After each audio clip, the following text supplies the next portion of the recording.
When boys speak, they go in one ear, out the other. Boys who are saying they don't like black girls are not cute. They're usually ugly. And why would you want to? The main people who be talking about people are the ones that don't like confrontation. Anyways, once we get to high school, that did not work out. Yeah, girl groups. Hi guys, it's Kayana, and I'm back with another YouTube video.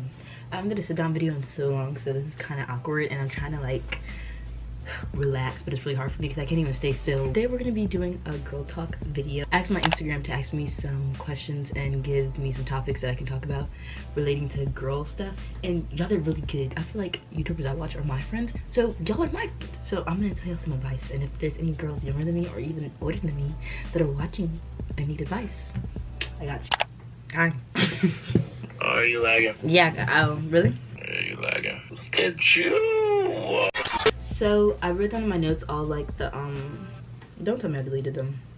Oh, I was about to cry. So the first one is, how do you deal with boys that say they don't like black girls? I just don't deal with it because I know they have some deeper issues. Like their mom is black, their sister, their grandmother is black, and they don't like it. So you know, it's something inside them. 9 times out of 10, the boys who be saying they don't like black girls are not cute.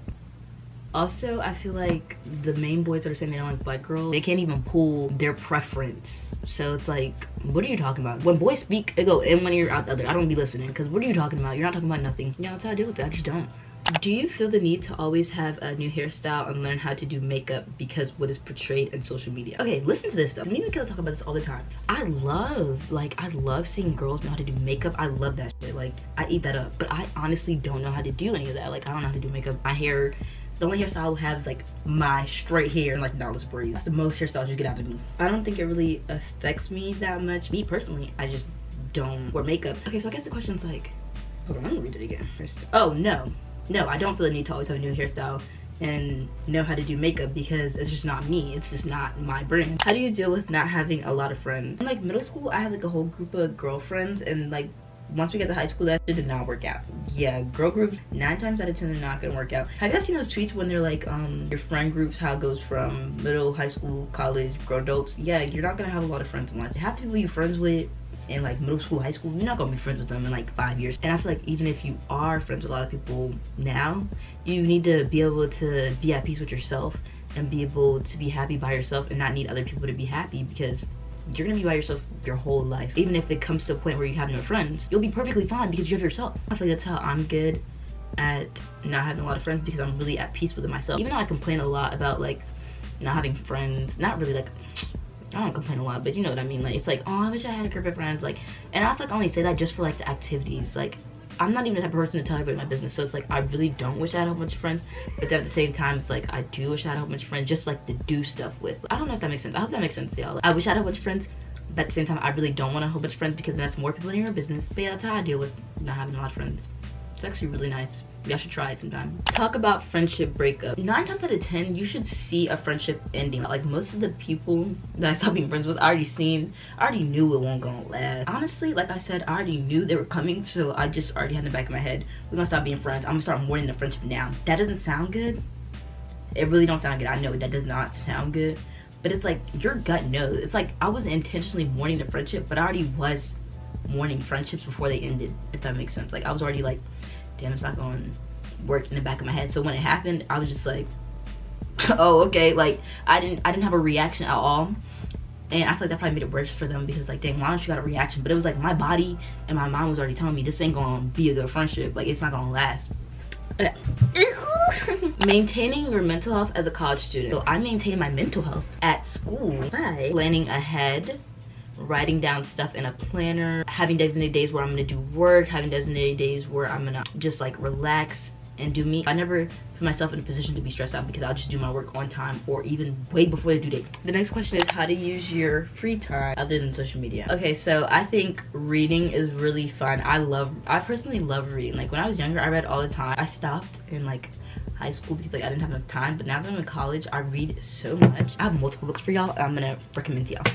So the first book is It Ends With Us, can you see it, by Colleen Hoover. This book is so good. I just started it and look, almost halfway through with it.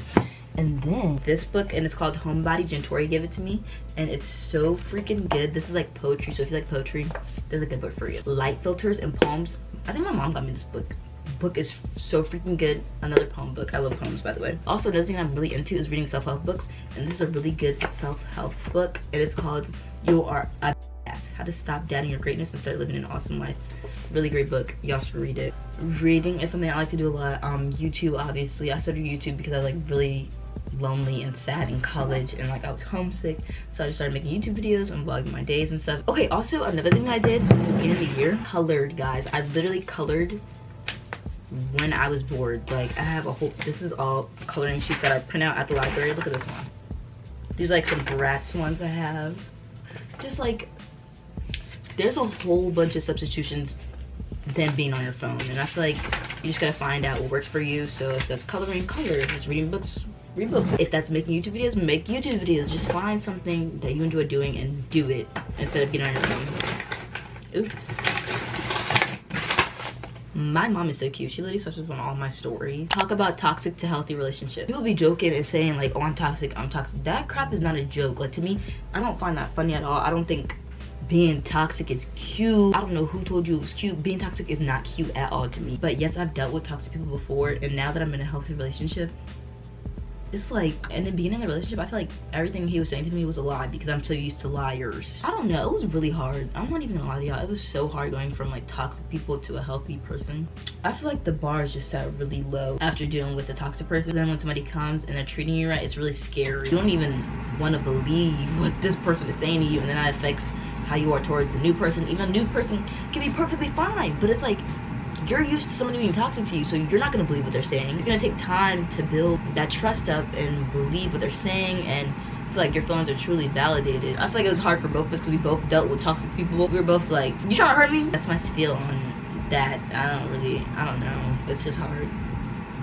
It's really hard. Long distance advice. I go to school 2 hours away from our hometown, so me and Dominique are clearly in a long distance relationship. I don't know what these people were talking about, and they're like, oh my god, long distance is the hardest thing ever. Most people break up in college.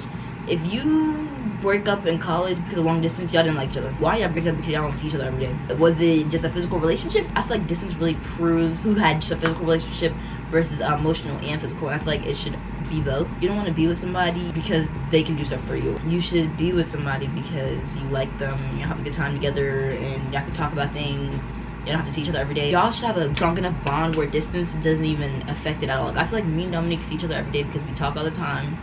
We FaceTime, we have updates, we share posts. Like, it's the same thing as if he's at home and I'm at my house. It sucks not seeing him though, because like I'm with him all the time when I'm at home. But it's just like, distance definitely does make the heart grow fonder, and I just think about, wow, the next time I see him it's gonna be so exciting. My advice is just like, make sure you're giving updates throughout the days, make sure you're texting a lot, sending posts, do stuff so they know that you're thinking about them. Friendship tips. So me and my friend Michaela have been friends since we were 11 years old. It's my longest friendship. I feel like some good friendship tips are, don't overwhelm your friend with all your problems. Even though you're your friend, you don't always want to be negative and always coming to them with negative information. Like, there should be a balance between negative and positive. Just check up on your friends, make sure they're okay, ask them how their day is, make sure they know that they're loved, you're thinking of them. Just like a simple text, a simple TikTok. Talk about self-love and confidence. I feel like I'm a very confident I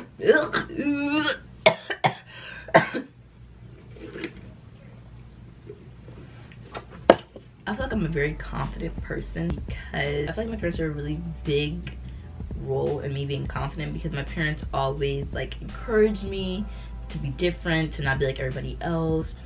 Like, they just were always my hype man and woman, because they always like boost me and like encourage everything I did. So I feel like that's why I have so much confidence now. When it came to a point where like people are judging you, people are talking about you, people are talking about the way you dress, I'm going into it with the mindset, my parents think I'm cool, so just not caring about what people think about you is literally the key to having confidence. 9 times out of 10, people are scared to do what you're doing because they're scared about what other people think about them. But if you don't care about what other people think about you, you're bound to do everything, try everything, wear this, eat that, go there, date this person. If it's making you happy, if it's doing good for you, do it. You're not living for other people. Anyways, those are all the questions and topics I'm gonna answer tonight. If you want to engage in like videos like this, follow me on Instagram at yonmiin. I also started a public spam page called literally Kayana, and I'm just posting like random pictures and stuff, so y'all can follow me on that. I hope you have an amazing day or night. I'll talk to y'all in the next video. Bye. Black leather glove, no sequins. Buckles on the jacket, it's elite shit. Nike crossbody got a piece. Gotta dance, but it's really on some street shit.